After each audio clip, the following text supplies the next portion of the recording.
I'm John Congemi and pleased to be joined by the Miami Dolphins General Manager Chris Grier and the head coach of the Miami Dolphins, Brian Flores. And Chris, I'll start with you.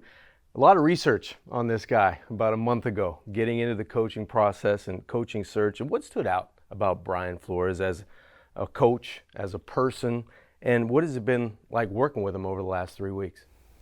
Yeah, it was, we did a very thorough search. We were looking for a specific type of person. And, Brian was our first interview, which is not always the easiest for any candidate because, each one kept going on getting better and better. But the thing that really impressed us about Brian was, first of all, him as a person, just getting to know him and his story. But the fact he knew our division, the fact that he's worked his way up. And I love that background in someone that, not that people have been given stuff in this league, but Brian has started out, interned and worked in scouting and then special teams and then offense and defense. And he's just well-rounded in everything. And so that's what you respect, that because that's kind of how I worked out. I started as an intern, worked my way up to, be fortunate to be in this position.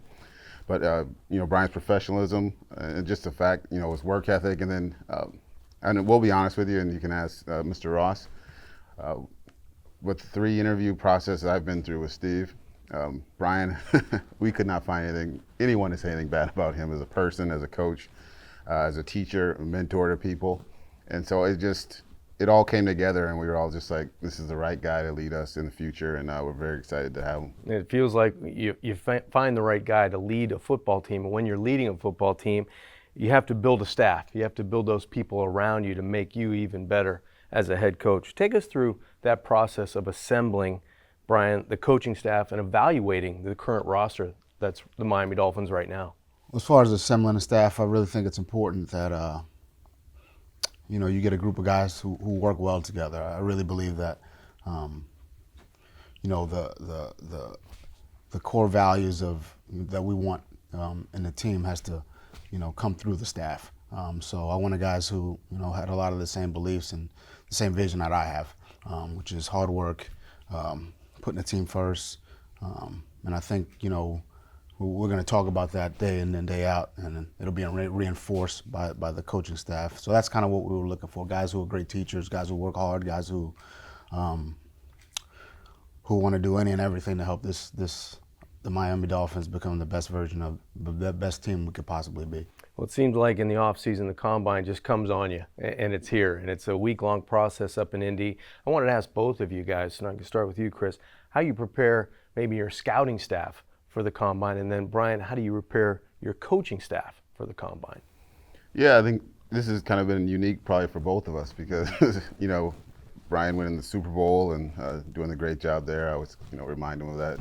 So, you have to. But, really for us, with the coaching staff not coming on till that week after the Super Bowl, we were really behind where, other teams had hired their coaching staff. They've been working for maybe 3-4 weeks. So trying to get it all together and get us all on the same page and what Brian and the coaches are looking for in players it's been a challenge, but it's been fun. It's been a really good process. The coaching staff has been outstanding in presenting their vision along with Brian. So I think it's been a lot easier probably than some of the scouts expected. But it's been fun and looking forward to the week in Indy. But it's been good getting on the same page for what we're looking for in terms of what Brian and the coaching staff want for the Dolphins. How's it been for you putting that staff together and preparing them to get to Indianapolis, and quarterbacks are looking at this and wide receiver coaches and defensive side? How do you look at that with your staff?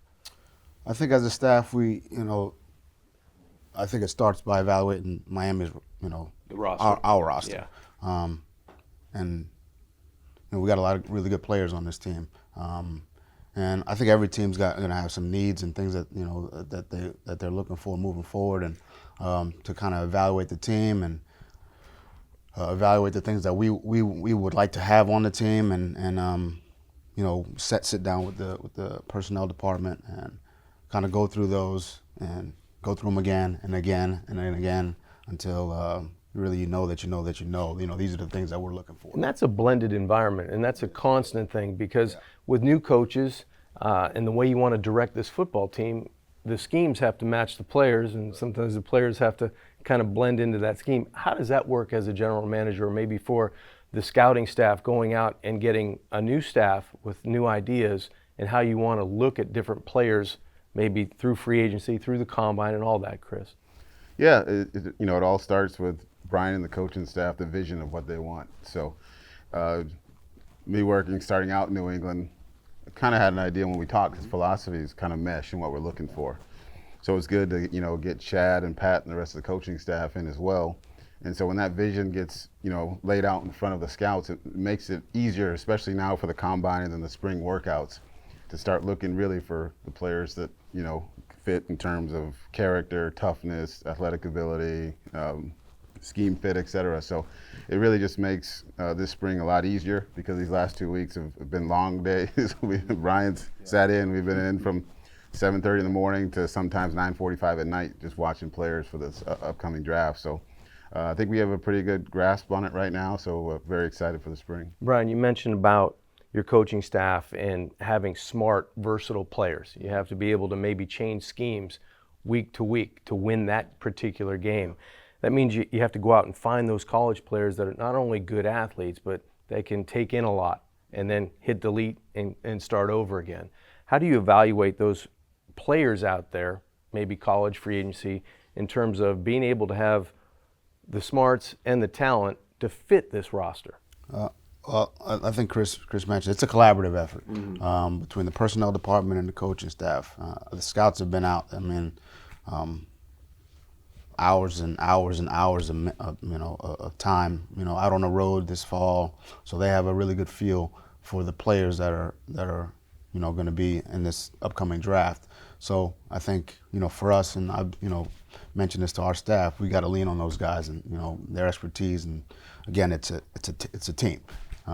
So we work as a team, as a personnel staff, as a coaching staff, as an organization, to try to get the players, the right players, into the building.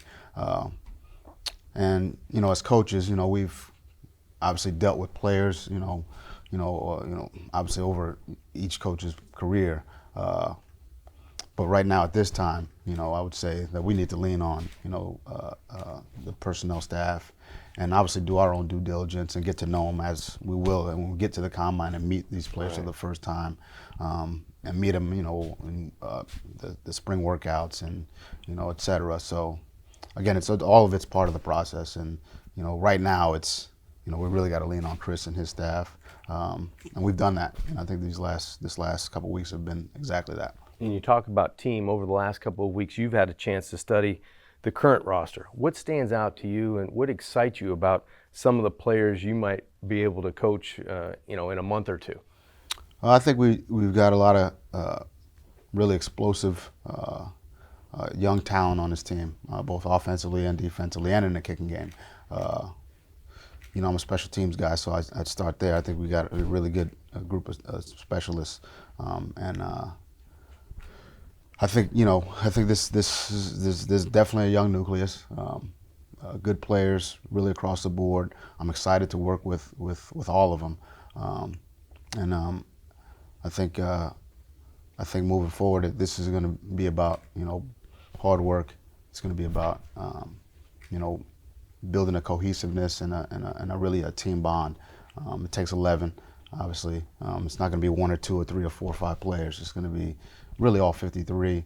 Really, I shouldn't even say 53. It'll be 90 here, before we know it. And we'll start building once they get here April 1st.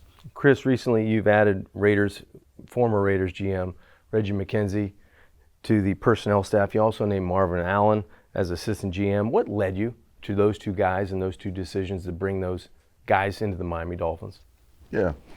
No, first of all, I'm very happy with our staff that was here. I think Adam Ingroff does a great job leading the college staff, and then Anthony Hunt leading the pro department do great jobs. But Marvin and I actually, my dad in New England hired Marvin, the scout, after Marvin played at Tulane and played for a few years in the league with the Patriots as a running back. So Marvin's always been very smart, very hardworking. He kind of came up the right way, kind of like we did, kind of like an intern, and then worked his way from area scout to a national scout to a college director in Kansas City with John Dorsey. And so Marvin and I have known each other for years. I've known him, since I was a freshman in college. So I've always liked him, very intelligent, hardworking.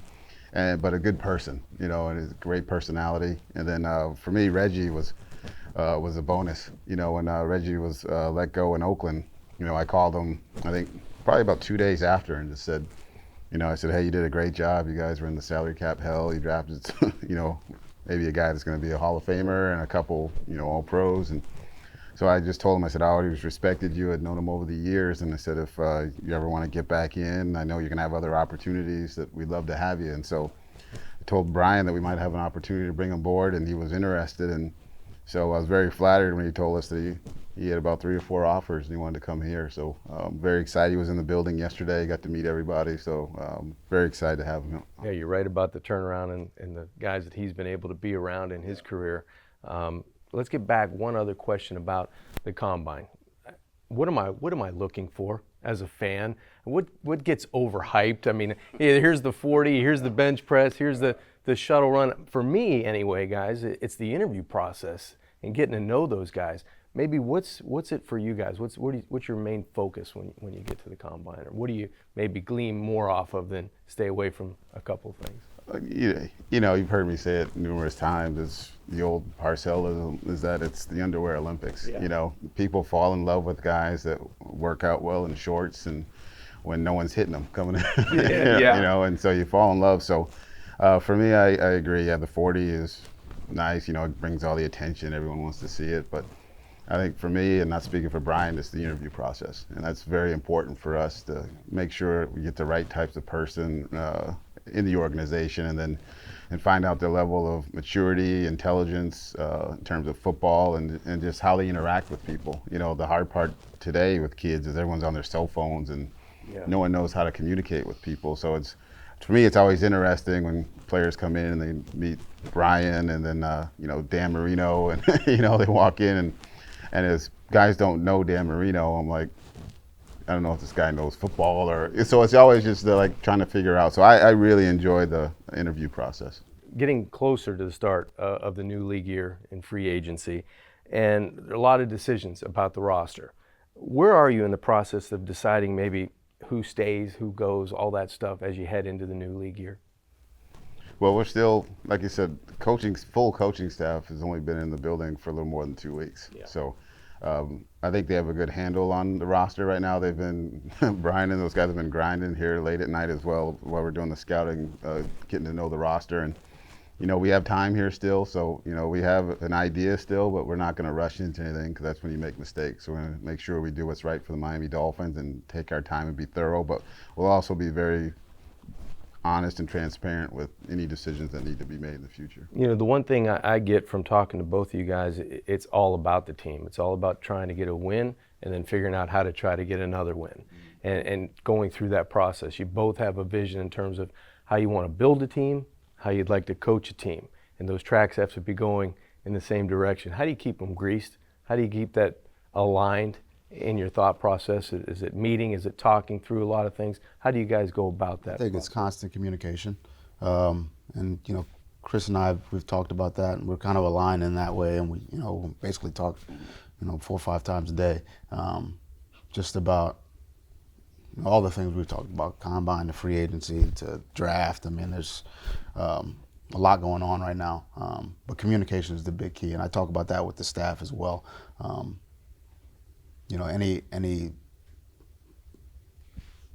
issues that arise, if we don't head them off, which they will arise, whether it's disagreement about a player or any issue, we have to be able to talk about them and really talk through, and so we make the correct decision. And like Chris said, do what's best for the Miami Dolphins. So communication is the big thing for us, at least in my opinion. No, I agree. There's really nothing. The great thing about Brian is very open to the coaching staff and personnel staff. We've talked about it, making sure there's communication within those ranks as well. And so the scouts and coaches have been talking, and so it's been good. Well, guys, thanks for taking the time out. Good luck at the combine. I'm sure don't overdo it with the shrimp and everything at Elmo's. But thanks for taking the time. Good luck to you in the off season, and can't wait for the new league year to start and get this roster going. Right. Appreciate it, Brian. Right. Thank you very much. Right. Chris, thank you.